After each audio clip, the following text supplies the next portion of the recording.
నేనండి మీ వదినమ్మను. ఓం గం గణపతియే నమః. మనం శ్రీశైల క్షేత్ర దర్శనానికి వెళ్ళినప్పుడు ముందుగా సాక్షి గణపతిని ఎందుకు దర్శించుకోవాలి? గణపతిని సాక్షి గణపతిగా ఎందుకు పిలుస్తారు? ఆ గుడి యొక్క విశిష్టతని ఈ వీడియోలో తెలుసుకుందాం. శ్రీశైల క్షేత్రాన్ని సందర్శించే ప్రతి ఒక్క భక్తులు కూడా ముందుగా సాక్షి గణపతిని కనుక సందర్శించినట్లయితే ఆ గణపతి మనం శ్రీశైలాన్ని దర్శించినట్లు నమోదు చేసుకొని కైలాసంలో ఉన్న వాళ్ళ తల్లిదండ్రులకు తెలియజేస్తాడట. కాబట్టి భక్తుల యొక్క భక్తికి వారు చేసిన శ్రీశైల యాత్రకు మొదటి సాక్షిగా నిలుస్తాడని భక్తుల ప్రగాఢ నమ్మకం. కాబట్టి ప్రతి ఒక్కరం కూడా ముందుగా సాక్షి గణపతిని దర్శించుకొని తరువాత మాత్రమే శ్రీశైల మల్లికార్జుని దర్శించుకోవాలి. శ్రీశైల క్షేత్రానికి 2 కిలోమీటర్ల దూరంలోనే ఉంటుంది.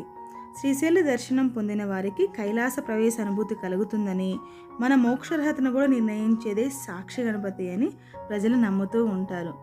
కాబట్టి ఖచ్చితంగా ప్రతి ఒక్కరూ కూడా ఈ సాక్షి గణపతిని దర్శించు